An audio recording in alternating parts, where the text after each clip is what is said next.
na sinisimulan each and early game with this chip. Tama ba? Is this the first time na nakita natin yung hero na to? That is true. Laging nababan si Chip. 100% ban rate. And kung i-compute mo yung contention rate niya, hindi ka mahihirapan dahil ang sagot din lang dyan ay 100. Ang sunod na magiging pick dito ng Liquid Echo ay back siya, pati na rin Roger. Ito na nga yung recipe for success. So when you're using the chip, importante na meron kang snowball reliant early game heroes. Pwede mong bigyan ng expressway to victory. Kailangan maging mabilis dito para sa side ng Team Liquid Echo. Sumakto lang din naman. And para dito kay Coach Nobody or si Coach Jeff, probably ay prepared din siya sa ganong classic lineup. Dalawa nga pala yung Pinoy sa Homeboys. So Terizla, probably siguro yung Terizla dito, ang concept nila is once na pumasok na dun sa portal ni Chip, parang nakaabang yung Terizla at saka sa penalty zone. Nakita na rin natin to na sinubukan sa MPL Philippines at maganda na research ng Homeboys to. Sa yung chip, ginawa na dati na Terizla ang sinubok na i-counter sa isang chip na gumana naman certain, I think in the mid-game. Pero nung umabot na sa late game, talagang napakahirap sabayan ang tempo ng chip. Sinasabi mo dito may window lang pala yung Homeboys para magamit tong counter dahil nanonood pala sila ng VODs nung MPL Playoff Season 13. So dito pa lang, kailangan nilang solusyonan yung kanilang early game. And speaking of early game, yung maganda sana nga pang-suporta sa early game because of the vision na hero ay binandito, which is Novario. May bago tayong stats. Wow! And looking at the stats here, no, makikita natin na lamang talaga si Benny Cutie in terms of KDA number 2, both in GPM and KDA. Kung ikukumpara dito kay Nets na within top 10 for average and number 4 naman sa GPM. And when we look at these stats, ang masasabi ko lang dito ay ibang-iba kasi ang naging journey ng dalawang tono. Mas madami nang nilaro ang Homeboys, kaya naman mas mababa talaga ang kanilang mga numero. Yeah, ganun talaga. So medyo up and down yung nagiging sistema pero I think it all works on paano nila papaikutin yung composition nila dahil nga yung Claude na yon ay one of the most used hero din in net. So dito pa lang, either makikita natin yung kanyang galing with the Harris itself. So kailangan natin ng extra way ng Liquid Echo para makuha yung Harris na to kung nagtatago man sa likod. For Harris, feeling ko pwede magka-judge. Ay, hindi, may chip na pala. Masyadong ayun pala yung kaya hinaris na agad. So, doon naman naging confident yung side ng Homeboys. Medyo mahirap pala, walang pampigil if ever. So, Grok ang nandito sa side ng Homeboys. So, medyo malawak yung vision na meron ang side ng Homeboys. Good thing for Team Liquid Echo. Wow. Meron naman silang high potential for an instant kill, same as yung hero na may crowd control plus burst damage. I like this. May global presence halos lahat ng mga miyembro ng Liquid Echo just because of the chip. At meron ka pang dawning light na kayang suportahan kahit hindi na pumortal. Kumbaga, minessage na lang, binidyo call na lang papunta dun yung damage.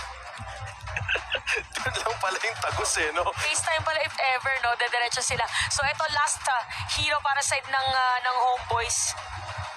Ano Anong jungle kaya nila? Pwede nga rin kasi nilang ilagay sa jungle tong Harith, no? Pwede pa sila kumuha ng ibang gold laner. Mag-assassin nga eh. Kung kunwari if ever, parang kung ano maisipan dito.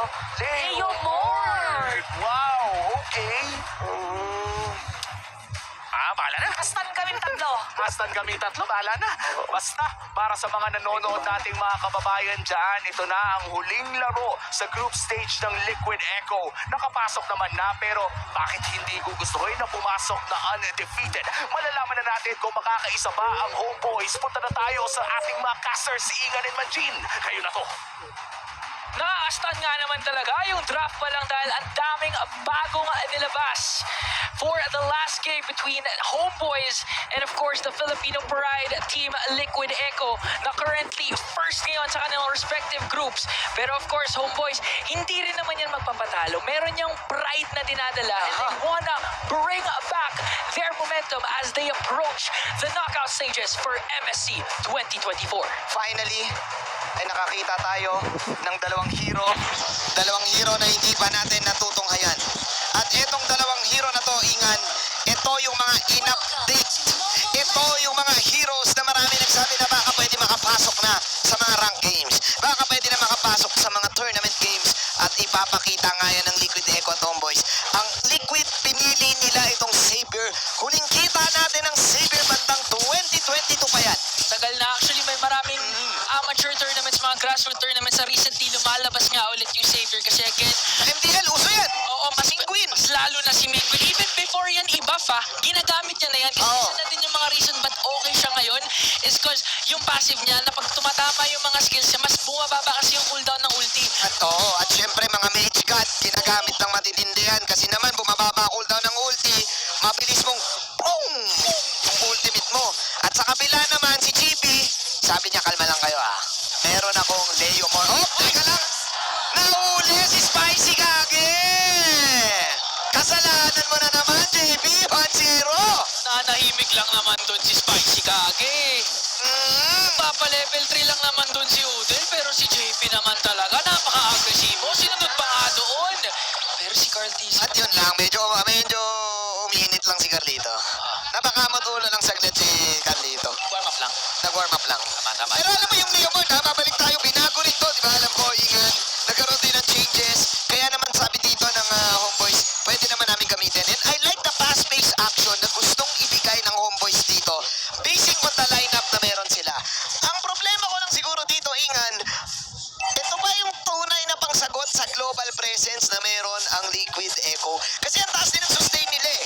Yun nga lang para sa akin, itong Leomord, madaling i-kite. Bakit? Kasi nandito yung Savior. Madaling i-stun yan eh. Pero pag ang nauna kasi yung Homeboys, again, naka-Warcry din naman itong Leomord na to. Sobrang instantaneous yung damage na pwede mabigay ng Homeboy, especially sa mga specific targets like Sanji, Benny Cutie, and even Sanford. Ayan na nga, ginap na nga yung Phantoms team doon. Carl Tizzy makakuha ng certain, pero here comes Liquid Echo. JP ba nga ang nakakakuha ng kills? 3 kills na para kay Daddy JP. Hindi mo pwedeng ilabas ang kabayo sa amin kasi kami na mismo yung kabayo. Loko namin yan eh. At si Sanford pa makakakuha ng kill. Nag-cheer ngayon ng mga Pinoy, ang ating mga kabayan dito sa Amazon Arena for 1. Cavalry looking good ngayon. They got the start that they wanted. Meron lang chip on the shoulder kanina nung medyo nag-overextend si Carl Tizzy. Pero ang bilis din naman nila makarecover. A charge coming in from Sword. Si Carl Tizzy ang gusto niya kunin. Pati naman Zaman Force na dyan. Pati yung stun coming in from Sachi. Napakasakit na nga. Carl Tizzy, Pulago. Pero sa Benny nakapag-free hit ngayon. Carl Tizzy tutumba. Homeboys, out tayo dahil nakuha natin ang gusto natin. Yun lang ang gusto ng Homeboys. Kailangan pa rin respetuhin dito yung pick-off capability na meron, yung damage capability na meron ng Homeboys. Siguro yun nga yung sagot. Daanin mo sa mabilisan kung dadaanin tayo sa map presence. Lalong-lalo na ni JP. Yung chip kasi, alam ko nagiging kampi mo rin yan, Ingan. Ito yung chip na nantatawag ng tropa. Basta deactivate niya yung tawag tropa, yun yung wala nang paapaalam. Yun yung mga tropa na G agad. Instant. Oo, walang drawing. Instant invite. Instant accept. Instant accept. Pero ang problema, pwede din kasing may sumama na ayaw mo kasama. Depende na yan eh. Pag Liquid Echo, sama-sama talaga yan. Ito yung Liquid Echo, yung tropa na to, yung nabuo itong dating katagang Liquid Express na ngayon Liquid Stampede na, hindi ito yung tropa mong sasabihin, try ko pumunta. Tapos hindi naman pupunta. Lahat sila, pag tumawag na yung isa, pupunta yan. Sure ball, may isa o dalawa dyan pupunta. Rating tournament, kaya naman Liquid Echo always consistent sa bawat torneo na pinapasukan nila. Tatandaan natin last season sinabi nila na merong problema lang silang nakaharap. Pero with the recent MPL PHS 13, pinakita nila kung anong meron talaga sila pag full force ang Liquid Echo. Ako nakita si JP. JP, tatawagin ba mga tropa dito? JP? Kalate buhay. Oy, dinaya siya ni Udil. Magtatawag din ba ng tropa yan? Merong problema. Pwede, kaso yung problema bakit? Pwede mo naman gamitin yung yung Pero wala na, nangyari na! bawal ka pumikit basta-basta dahil pag dilat mo, baka wala ka na sa mapa at yun yung pinakita ni Sanford. Sinuntok ni Sanford D. Habang si Chidi ngayon makakuha na last contribution, sabi ng Echo, kunin na lang natin yung mga hero Akol at Kabim! Alam mo ba yung Kabim? Nabitin na kaboom, Kabim! Sanji with the last hit at si Benny Cutie makakuha pa ng kill. Sunod rin dito ngayon si Net, yung combo combination from Sanford. Kapadash out niya si Net, pero sinalubon ni Carl Tizzy. Tayo na naman yung laser! Boom, Kabim! Liquid Echo, 8-2 ngayon. 2-0 and 5 kay Sanji. Mukhang may bagong hero to si Sanji. Dati kasi mahilig mag-Novaria yan. Sabi niya, nabibitin na ako sa range ng Star Shatter ng Novaria. Kulang, gusto ko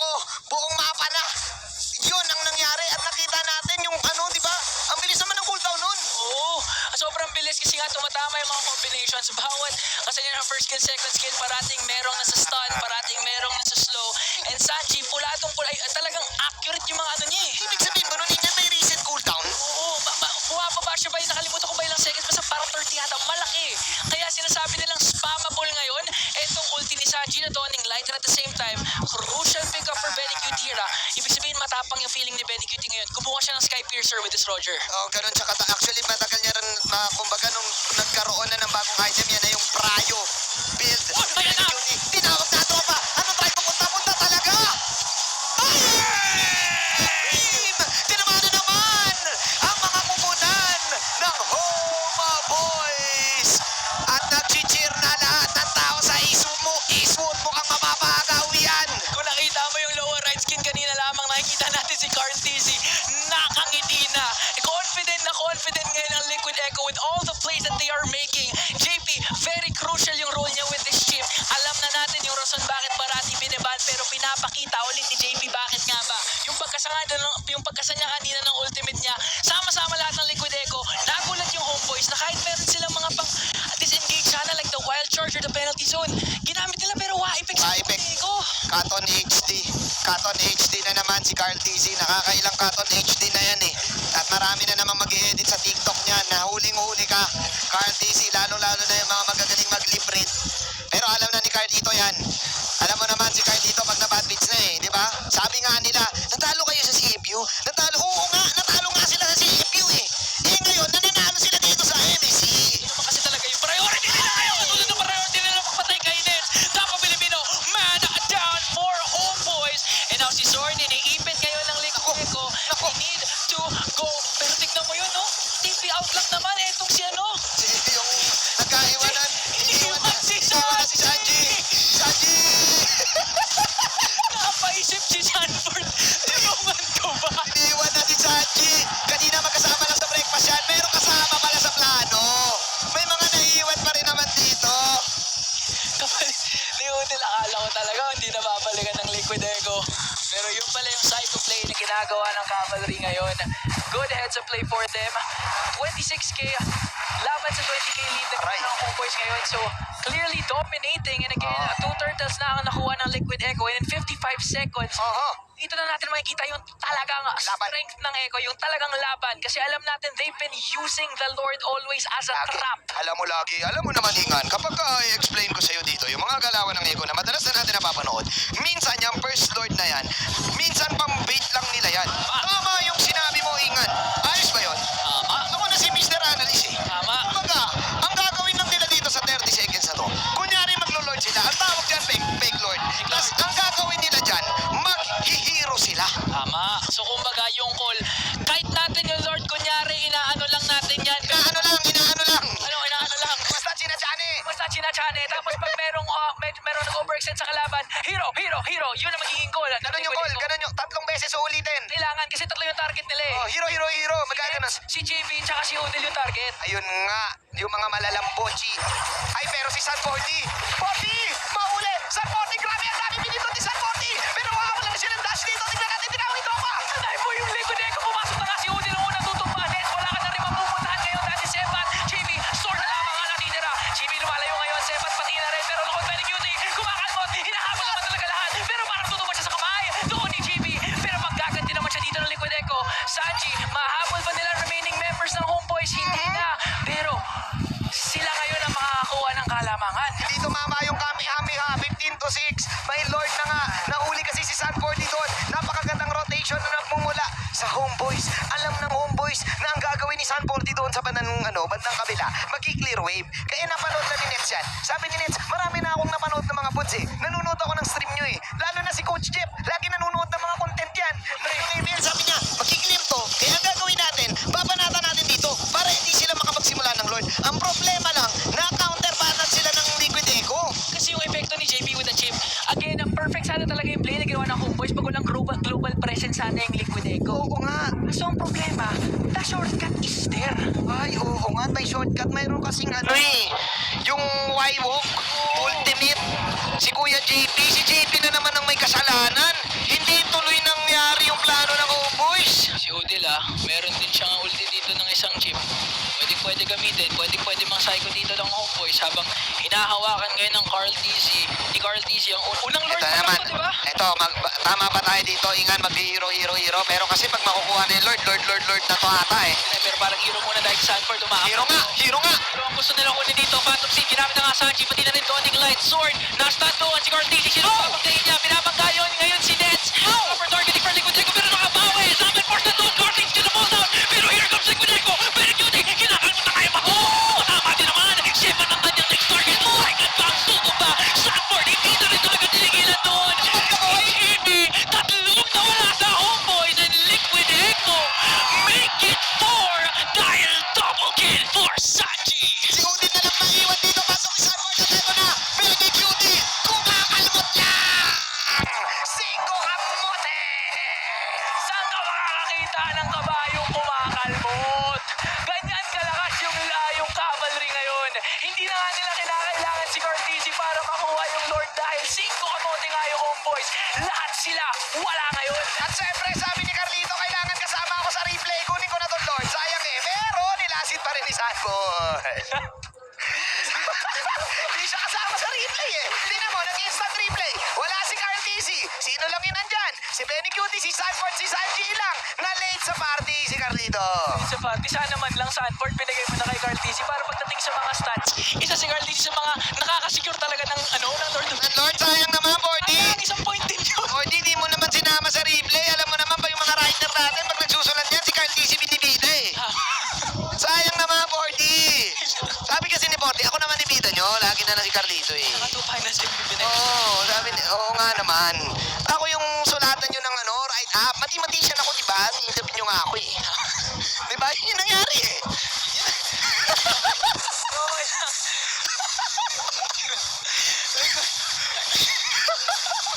Kasi in-interview naman talaga si Bordy, di ba? Sabi niya, I'm best in math. I'm the mathematician. Calculated kasi bawat galaw, yung mga angulo ng kanyang pakito. Oo. Pero ito may angulo din na hinahanap si Sword. Maganda yung pwesto niya. Nakita natin ito kanina with the show. Aabangan lang niya si Benny Cutie. Pero parang naaamoy ata ni Benny Cutie. Tinitipigan pa nga si Sword sa baba. Binibigyan yung bato. Sobra ka naman, Benny Cutie. Sobra ka naman, boy. Ay, Udil! Spicy! Spicy, Udil! Papanata-nata dito! Nandito si Sepat! Sanford, hinabol nga doon. All the way to the backline si Udil. At ngayon napapaligiran ng Homeboys kayo ng Liquid Echo. Puso na rin nila doon si Sepat. Members down. Wala na silang Lord. Pero ang problema, Homeboys, 3 na lang pa silang natitira.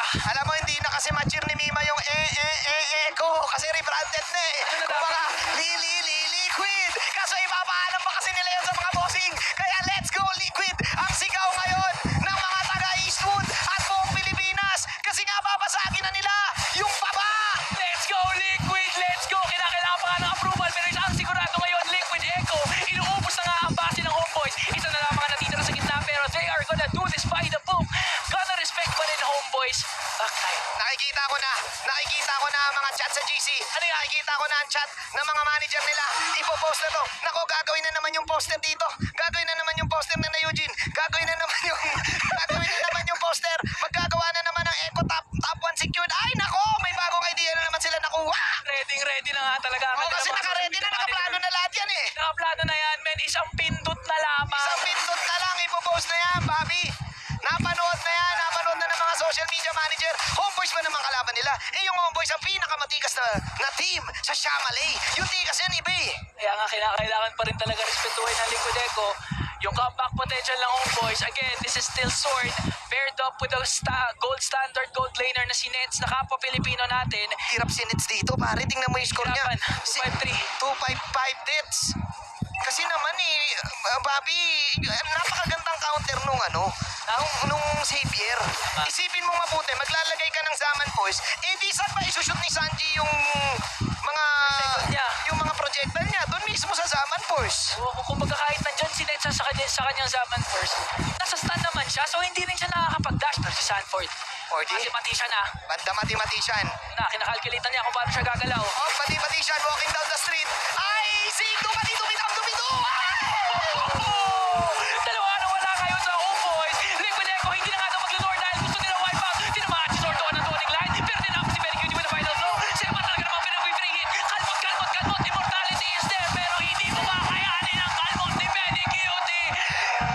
Wipe out para